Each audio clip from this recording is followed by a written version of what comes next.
Okay, guys, let's talk about shoes. Shoes. Last week we talked about how to run, how we run, bit about biomechanics. We talked a little bit about feet and what the feet do. Let's talk about how we can help you run better. Again, we talked a little bit last week about, yes, we're built to run to a certain extent. Our feet and legs and hips and knees and everything's built to absorb shock when we run. But some of us not so much, and some we need a little more augmentation to help with that. Of course, our ancestors all ran on sand and gravel and dirt and stuff. We're running on concrete and asphalt, so that changes things of what we need for our feet. Yeah, we can't pick our ancestors, right? Some of us have just been born with issues that we have to correct just to get that run. Just as I said last week, when you run, there's a couple things our feet have to do, our legs, our body have to do, right? We have to absorb that shock when you land, which is why we all have some sort of arch to compress and absorb that shock. But also it's got to find that balance too. So there's that thing where I mentioned last week, where heel, outside, inside, push up the toe. That's us finding our balance every time we take a step. Some of us don't do that perfectly, so that's why we have shoes. And to augment what we do. Plus we're running on asphalt and concrete, so you need that little bit extra. The trick is what shoe, right? A lot of times that's the question. People walk in, how do I know what shoe I need? People have already started asking me on emails for this clinic, what shoe do I need? The key is to walk into a store like this first off. Eventually you'll probably figure out what shoes you need. You'll be like Gus and risk read everything you can possibly have about shoes. You'll ask every friend you have about what shoes is the right shoe. But here, come in, walk to, actually, I would say specifically a place that sells running shoes. I'm not gonna knock other businesses and stores that do this. You might wander into, I'm gonna say Sport Chek. And I know people that do work at Sport Chek that I think I would refer to or listen to, because I know they run and they understand running, but a lot of them, they look confused and they just want to sell you a shoe and get out of the store, have you get out of the store.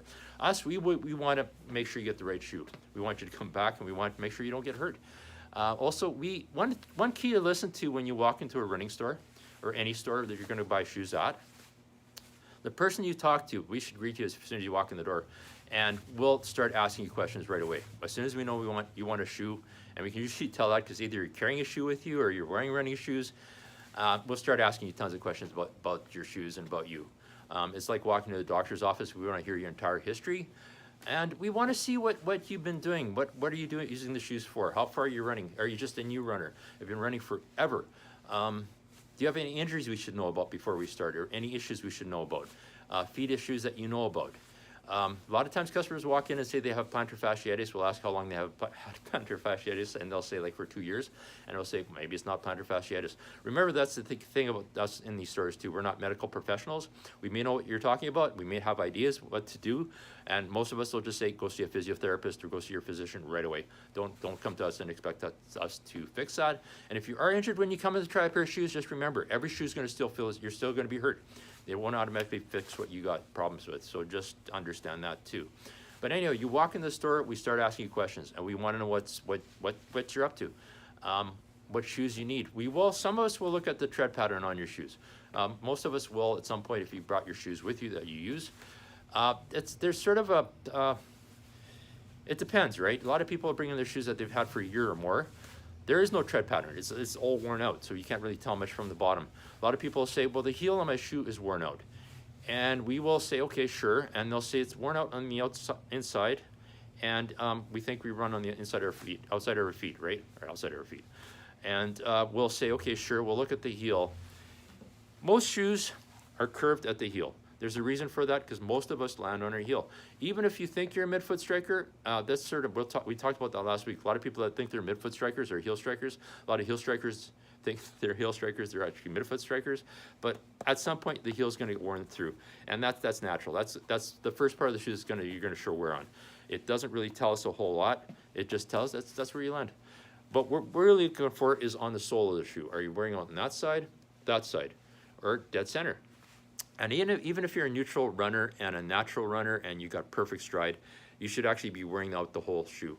As we mentioned last week, when you run, you do that balance thing, right?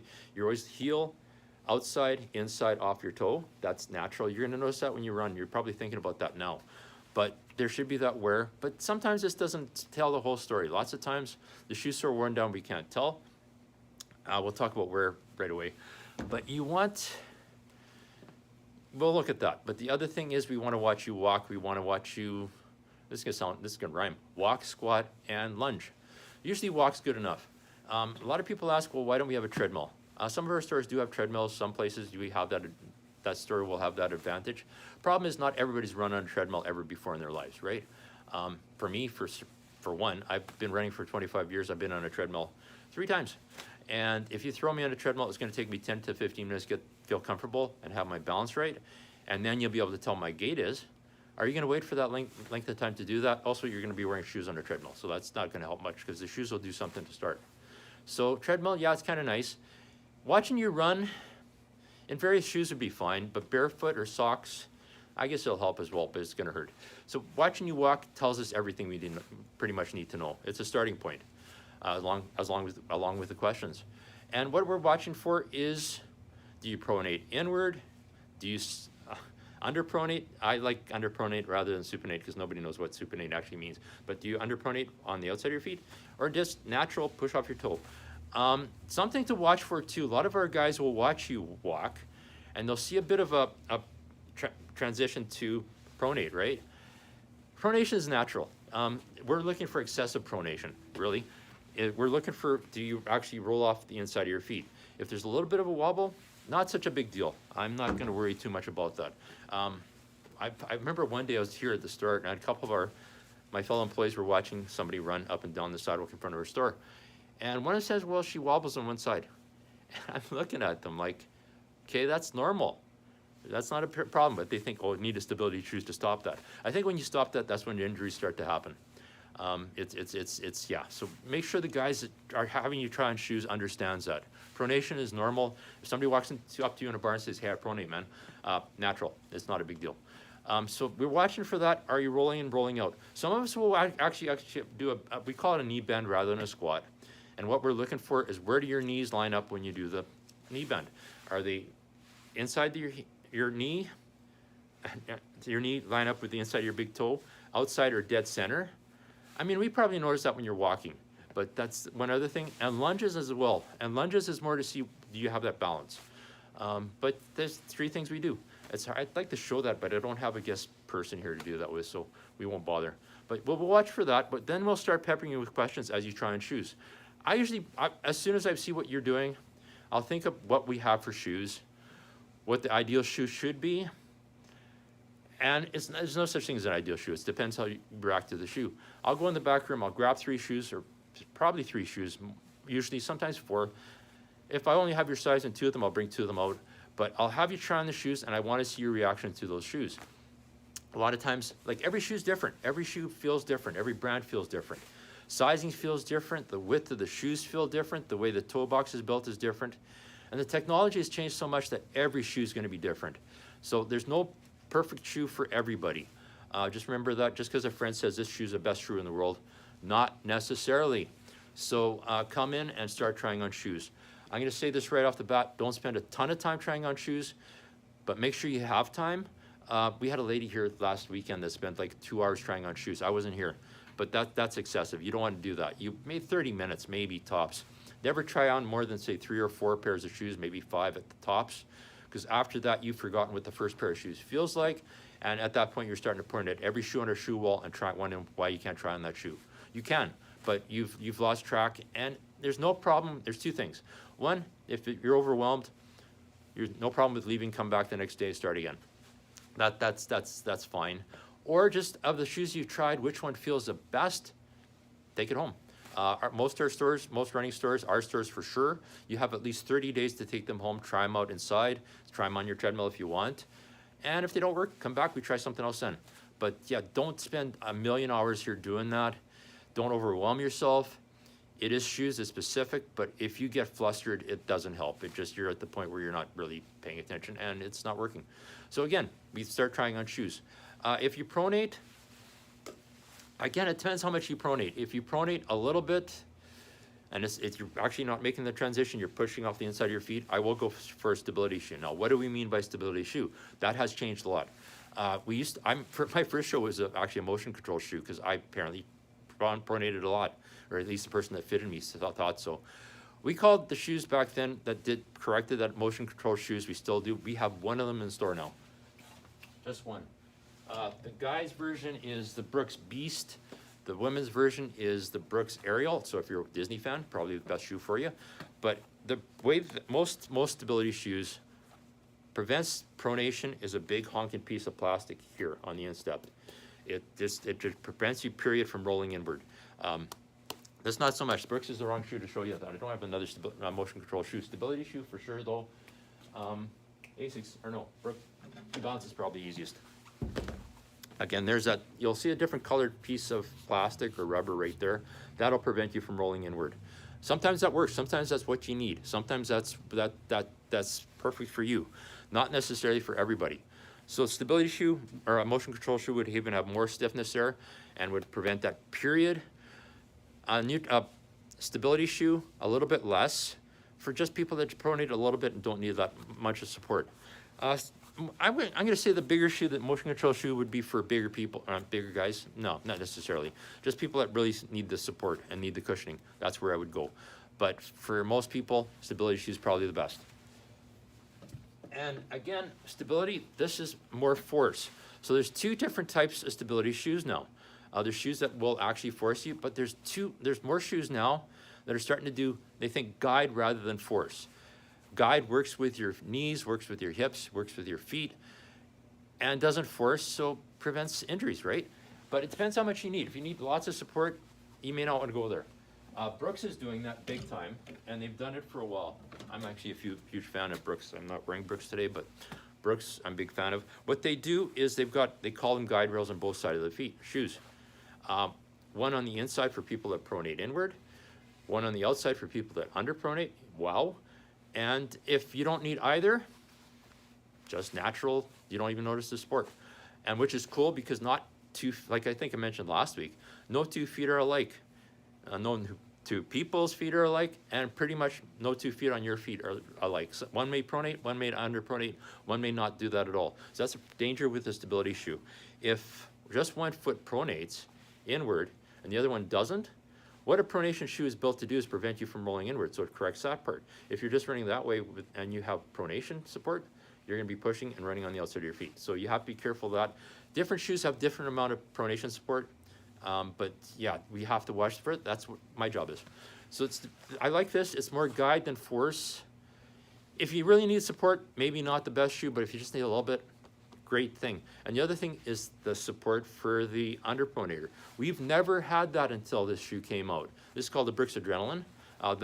There's a Glycerin GTS that does the same thing, and the Brooks Beast actually does that as well. They've gotten away from that big support and just guide your feet. More in some shoes, less in others, but a great way to go. Because we used to say for people that underpronated, we would throw them a neutral shoe. I'll talk about neutral shoes in a second. And just say the shoe will work with your feet and it'll help. We were lying. It maybe worked. It maybe worked. It's I mean, for hit and miss, whether it worked for a customer or not, but this is actually guaranteed to help. Because you don't want to do that. You want to make sure you make that transition from either pronating inward or pronating on this outside to pushing off your toe. So if you get guided to do that, not such a bad thing. The best shoe, the neatest shoe to do this with, one reason I like Brooks too, they have a track team they support called the Brooks Beasts, oddly enough. And they test their shoes with these guys. So they get advice from actual runners on their shoes, which is really cool.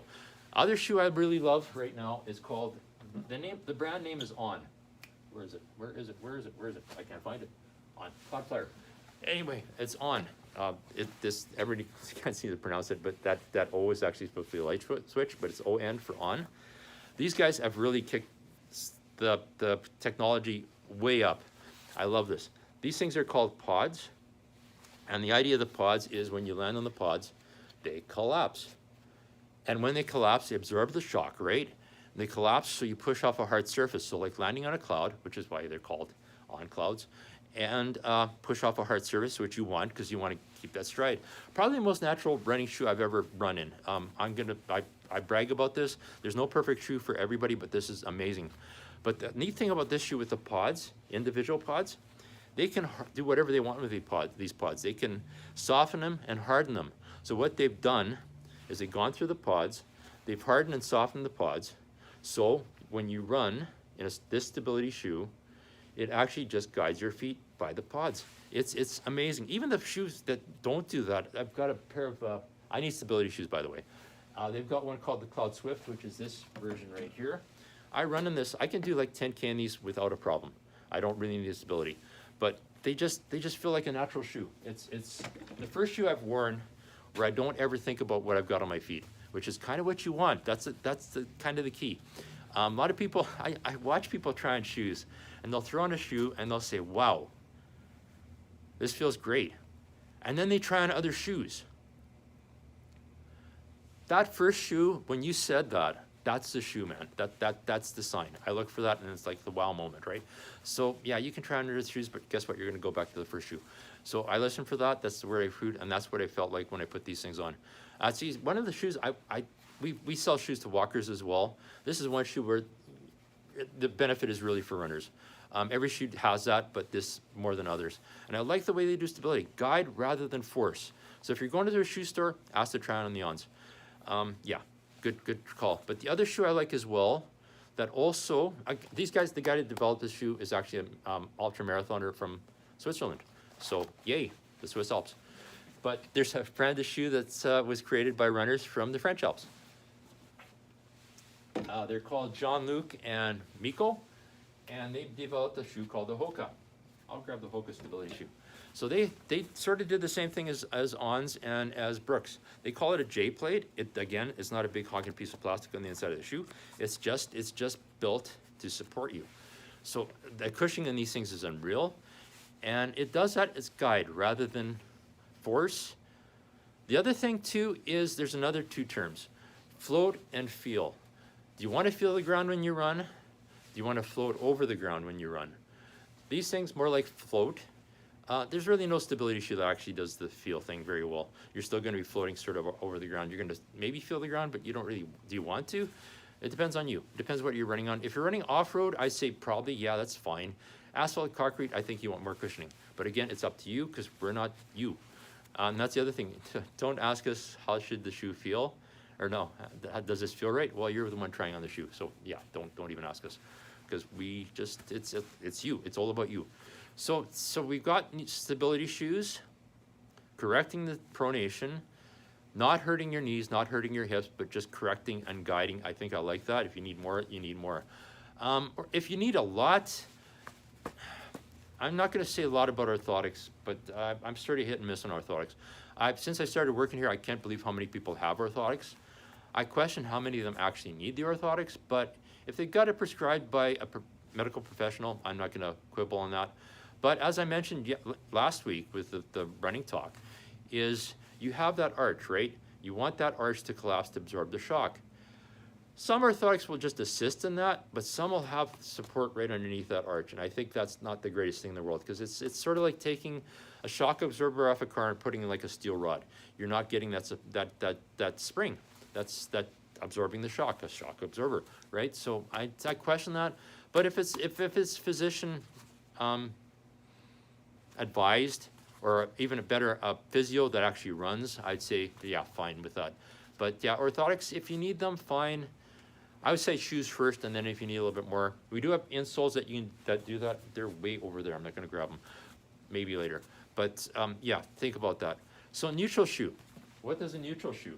Neutral shoe just gives you cushioning, basically. It just works with your feet. Now this is where it gets really tricky. Customers will come into the store, they'll say, I want support. That'll be the first words out of their mouths. I want support. I want a shoe that has support built in.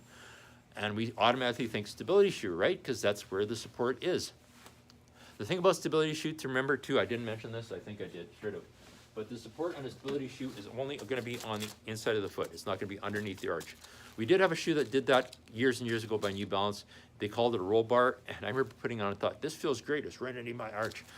I was at my physio like 2 months after that with plantar fasciitis, so it wasn't a good idea. You want the inside, it just corrects it. It doesn't force your instep or your arch. So they'll say they need support underneath their arch.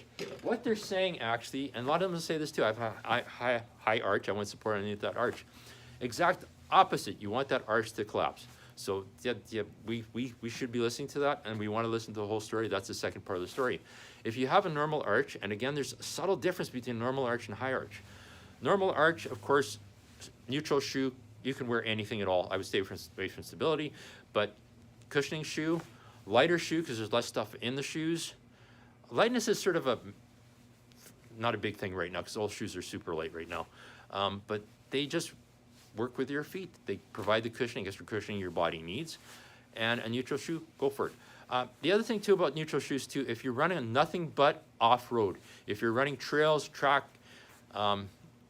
dirt, sand, whatever, even if you pronate, I think you're fine with a neutral shoe. It's when you run on concrete and hard surfaces that you need that support, that stability. So that's another thing too. We're not talking about off-road today. We'll talk about sometime later, and maybe winter as well. But because that's different, we'll talk about winter shoes when we get closer to November. But neutral shoe, that's our neutral shoe wall, the yellow tags. Yeah, so that's perfect. If you do have a high arch, again, the Adrenaline is going to be the perfect shoe because what happens with the high arch, you're actually going to be on the outside of your feet. That's the only time I've ever seen anyone run on the outside of their feet where they have high arches. Otherwise, it's pretty much neutral, or it's not outside. Pronation, more common. Neutral, more common. Outside, less common. So again, come talk to us. We'll watch for that. And there's so many neat shoes now. I showed you the Ons. I showed you the Hokas. Brooks is great too. There's no one specific great brand.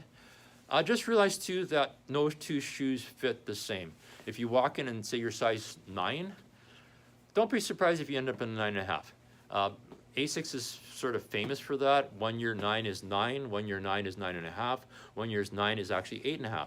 So that's why you try on the shoes and you don't just come figure out that that's going to be the size. And don't freak out about that either. It's just a number. We hear that a lot. I've never been a size 9. Well, guess what? You are now. It's just a number. It doesn't mean a whole lot. It's not 9 inches. It's just 9. I think there's like a dartboard they throw at a wall and say this is going to be size 9. So don't overthink that part about sizing. Shoes are stupid expensive now. I'm just going to say that out loud. It's just the way economy is. Most of our shoes come from China or Southeast Asia. We noticed that a little bit when the Trump put the tariff on our shoes coming from China, because I think most of them come through the States and then up to us. So that's part of the pricing thing. A lot of it is it's like a car, right? There's so much technology going into shoes now. It's just, that's part of it too. It's just the prices go up. Figure out average price for a shoe now is about $170. That's average. Sometimes you'll look out with a sale and go lower than that. A lot of times you go closer to $200. So what do you do with a shoe like that? Look after your shoes. That's the key, right? It's never, ever, ever, ever throw your running shoes into a washing machine. You just wipe them off if you want to get them cleaner. Just assume that a dirty shoe is a shoe you use. That's a good thing. You use baby wipes to wipe your shoes off in the store, so don't go beyond that. And also never ever throw them in a dryer. Shoes have so much technology and so much stuff in them now. Glues, different glues that dry at different rates, different materials that dry at different rates.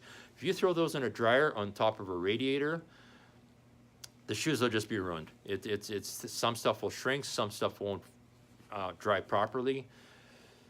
So just let the shoes dry naturally. Most of us, what I'll do, or what I'll do for sure, is take the laces out, take the insole out, hang the shoe up on a clothesline if you can, and just let them dry naturally. Some will put newspaper into the shoes to help with that. Don't stuff newspaper in there, just loosely put it in there, because if you stuff again, you're gonna ruin the shoe. And just change the newspaper every so often so you absorb the moisture and get them out of the shoe, because we run in wintertime, we run in the snow, sometimes we run through rivers. Yeah, you want them to dry naturally. But look after your shoes. Use them just for what you bought them for. Use them for running. Don't use them to wash the car. Don't use them to cut the lawn. Don't use them to shovel snow. Just running. They'll last longer. How long should a shoe last? That is a big question too. Most manufacturers will say 800 kilometers. And that's I don't know where they get that number from, because it's just like a shot in the dark. It depends on the runner. You take the same shoe, throw that shoe on, say, a 90-pound ballerina that runs on feathers, and put that same, and runs, say, 10K 3 times a week, and on asphalt, or on feathers, and then you take like a $400 pound linebacker that runs the same distance, but runs on nothing but asphalt and concrete. Are they both gonna last the same amount of time? No, so it's based on you again. A bunch of things I'm gonna say. First of all, keep an eye on your shoes. Again, I should have brought a worn out shoe with me. But what's gonna happen is keep looking at the bottoms of your shoes every so often. You don't have to look after every run, but maybe month or so, take a look. What you'll see is this stuff start to wear down. And once you see there's gonna be a different color pop up underneath that, usually it's white or gray material. If that touches the ground, that's wrong. It's called a midsole. And once that starts touching the ground, the shoe will just start falling apart. So watch for that. Don't worry about bending the shoe. A lot of people do that. Some of my staff, people I work with have done that, and they'll bend the shoe in half. Most shoes you can do that. Hoka's you can't because they're just built so you can't. But a lot of times we'll do this too. We'll bring out a shoe to you for a try, and we will bend it. But we call that as unpacking the shoe. The shoe's been transferred from overseas over here, and it's stiff, right? So you just do that, and it makes it better to try on. A lot of times they'll do that with one shoe, especially Mizuno's, which are a really stiff shoe. And I'll do that to one shoe, not the other. And customers will always say the same thing: this shoe feels better than this one. That's why. So make sure if you see one of us do that, don't freak out. And if we do that to the shoe you brought in, if it's really stupid flexible, yeah, that's fine. But most shoes, yeah, doesn't tell me much. So again, watch for that. Watch for the wear, and watch yourself too. If something starts if that shoe felt right from the get-go, and all of a sudden you start feeling something. Me, it's my lower back. It might be knees, might be calves, might be shins, might be feet. That's a sign time for new shoes. And what I say to do is two things. First of all, keep track of your shoes. Keep track of mark down the day you bought those shoes. Even write it on the inside of the shoe or in a training log if you want. And once you feel that thing that doesn't feel right, mark that date down. And check, if you keep track of miles, figure that mileage. Mine for me is like 400 kilometers, so that's like maybe 4 months. If you want to do time as well. And from that point on, never ever let your shoes go beyond that. In fact, before you hit that length of time or that mileage, buy that second new pair of shoes so you overlap and you're not ever running in a worn out pair of shoes, because that definitely prevents injuries, shin splints, plantar fasciitis, and heartbreak, right? So yeah, make sure your shoes turn over really well. It doesn't hurt to have two pairs of shoes. If you want to pronate or rotate between two pairs of shoes, the shoes will last longer. And a lot of us have different shoes for different things, for different types of runs. You learn to run, I think you're running one way, so I'm not going to say do that, but two pairs of shoes is fine. If you get a really great deal, buy them. Watch for sales, we don't do sidewalk sales anymore, but we have older shoes on sale in the store. A lot of our stores in different cities have a clearance center in the back. Our main stores definitely do have.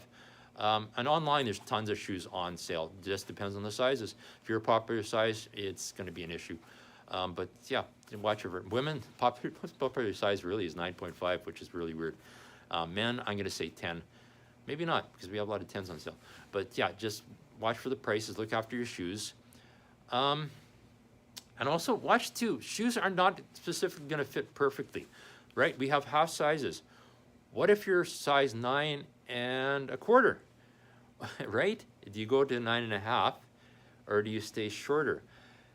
Again, like I think I said last week, both feet are not gonna be the same length. So what you do is you make sure you fit the longer foot, not the shorter foot. Usually it's not much of a difference, but I've seen as much as half a size, which is a problem. I've actually seen people where they had such a difference, they had to buy 2 pairs of shoes and take one shoe out of one box for the larger size and one out of the other box for the shorter size. And I guess they throw the other 2 shoes away unless they can find somebody that match those shoes. But yeah, so fit the longer foot, make sure it fits. Make sure you have just the end of your thumb at the front of your shoe. That should be enough room. You don't want, unless you want black toenails. And make sure they fit. Make sure they're wide enough too. Different brands, again, different widths, different toe box sizes. If you need a wider shoe, we do have D widths for women's and 2Es for women. We have 2Es for men's for sure. So watch for that. Sometimes that's just all you need, a little bit more room. But make sure you know the whole shoe is gonna be bigger, right? So if you just need a little bit, try a different shoe. Don't go for 2E, because you don't want to be swimming in the shoes. Yeah, so widths, watch that. Again, try as many shoes as you need to, but don't overdo it. Look after those shoes. Watch for sales. Socks, I won't talk socks a lot today. We'll talk about that when we talk apparel. But when you try on shoes, wear the socks you're gonna wear. Don't say I normally wear a thinner sock when you come in. We do have try-on socks, most of our shoe stores do, that have been washed, so you can do that. But yeah, wear the socks that you're gonna wear. Wear the clothes you're gonna wear if you want to. We wanna see your ankles when you walk, so maybe wear shorts if you can. If it's -40 outside, maybe not. Make sure you have pants that can roll up above your ankles. Know your shoe size, have a rough idea. We don't really measure shoes anymore because Again, the different brands fit differently. So I'll like want ballpark, or we'll just look at the shoes you have on and see what size you are and fit from there. Yeah, so sizing is important. Watch for that. Yeah, and make sure they feel comfortable. What you really don't want to feel is anything in the shoe. That's why I like the Ons. When I run to them, I'm not thinking about my feet at all. They just fit perfectly for me. Maybe not for you. Some shoes you have to go up half a size. I found Ons, I have to go half a size to make them fit right. Hoka, half a size shorter. So there you go. Yeah, make sure you wear the socks that you normally wear. And we'll talk quickly about winter. I want to talk winter when we get closer to winter. But thicker socks in winter, again, if you've tried those shoes on with a thinner sock, winter comes along, you throw in a thicker sock, guess what? That shoe's not going to fit. So do you need a different shoe for winter? We will talk about that. I'm going to say I encourage different shoes for winter just because ice, snow, slipping. I did fall on my head 2 years ago. I wish I'd worn a winter shoe at that point with the extra traction. Trail shoe might help, but it's not going to be the greatest. But winter shoes specifically for winter would help. But thicker sock, go with the technical sock. Always go technical socks. I wasn't going to talk about socks, but I'm going to anyway. Technical socks, period. You can do merino wool, which is natural, but and apparently it doesn't stink, but I've got a son that can prove that wrong. But you want a sock that will wick. What happens when you run, your feet sweat, the sweat drawn into the sock evaporates, no sweat, and you don't run in a wet sock. Cotton is rotten, so don't wear cotton.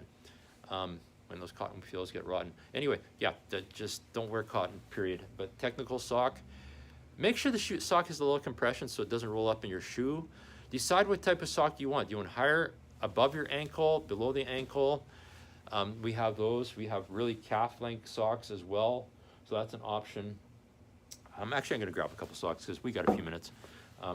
If you ever want me to do a real sock or shoe talk, I can go for like 2 hours talking about socks, but we only have like an hour, and I'm pretty sure you guys are falling asleep. But 2 socks I really like. Ours, double layer. The idea is the 2 layers rub together, and you never get friction, you never get blisters. So guaranteed not to give you blisters. Again, Cool Mesh, what it does is just draws the sweat out, evaporates. Most of our clothing does that too, but I'm gonna save that for the clothing talk. Features as well. I love these things. Probably, I'm not gonna say better than running room stuff because I'd probably get fired. But these are my socks right now, features. Again, a little compression, it feels so good. It's worth trying. And what's the best thing to do when you buy a new pair of shoes? New pair of socks. Nothing feels as good. But it's just, I like that feel. And again, if you're near a running room, I know a lot of you guys aren't, we don't have a running room in Yellowknife. I think we do in Saskatoon, but if not, I'm sure there's in Regina, and you can probably see Regina from Saskatoon. So not that, okay, it's a bit of a drive. But you stop and ski on the way down, right? But that's ski hill. Anyhow, yeah, so make sure you get the right socks. Make sure they wick. Make sure they draw off the sweat and it evaporates. Other thing too, run with socks. We have, occasionally customers will come in and they run barefoot in their shoes, which is okay. Problem is the insole in a shoe. Do I have a shoe I can do that with? Yes, I do.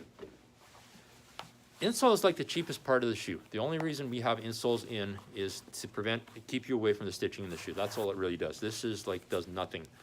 All it does is absorb sweat. So if you run barefoot, guess what? This thing's eventually going to stink. It's be like running in the same sock for 6 months. So if you can avoid it, don't run barefoot. Run with socks on. But if you run barefoot, expect this to stink, because we do get that too. Customers will come in and say, my shoes stink. It's not the shoe, it's this part. So yeah, don't wash this part either, because it'll fall apart. So that's why I say pull it out. So yeah, be careful of that. Yeah, if you can run with socks, please do. Yeah, so make sure you wear the socks you're gonna wear. And there's not really much else I can tell you about shoes. I know you guys have like 1,000 questions. I want to talk about lacing a bit, but this has gone on for almost 35 minutes. I'll do this real quick. A lot of you guys will see a shoe, and you'll see an extra hole. This one's been tied up already. I'll grab a different one. I guess this will do. Hoka, good. Hoka shoes. If you want to try Hoka, try this one on. It's called the Rincon 2 or Rincon 3. Light as a feather. You're paying for basically air. But a lot of people, again, the sizes aren't always going to fit perfectly, especially if 2 feet are really different in size. And you'll feel a little bit of movement in your heel. That's sort of the key. If you feel it's not a big deal. We'd have customers come in, my heel's moving a bit, and I say, oh boy, we gotta try a different shoe. Then I started thinking about my feet and my shoes when I run. My heel lifts a little bit in every shoe, so I'm gonna say it's natural. If it causes friction, if it causes blisters, yes, a problem. If not, you're fine. But you want that foot to be solid in the shoe. A lot of times, again, the back of the shoe, the heel counter, that holds you in place. That's gonna prevent you from doing that. But also, we call this a heel lock. Most shoes have an extra hole in them, and you'll ask, what's that extra hole? I'll say it's to actually charge another $5 for the shoe, but it's not. That's sort of me trying to be funny. Again, it's sort of like, what did I hear the other day? Guy's elevator quit in his building, so he climbed up the stairs and he asked, how do I come back down? Anyway, yeah, so it's called, I guess you call these bunny ears, or just make a extra loop there, and that probably looks better on that side, a loop there. And then you just cross the laces over like you would for a regular, another eyelid. There, and there, right? And just pull the laces up. And I would say pull forward, because that'll lock the heel right in. I'll try doing this when we're doing this talk in a couple weeks too, because just because it's hard to show that in this little camera. But yeah, it's a heel lock, and again, it helps if you're just that different little bit of size, right? If you're just not perfect and you feel a bit of movement, yeah, it just makes your feet more secure. So that's the shoe talk. That's the sock talk. We'll talk a bit more about, again, winter stuff when you get closer to winter. We'll talk about Gore-Tex and the joys of that, and the fitting of winter shoes versus these shoes.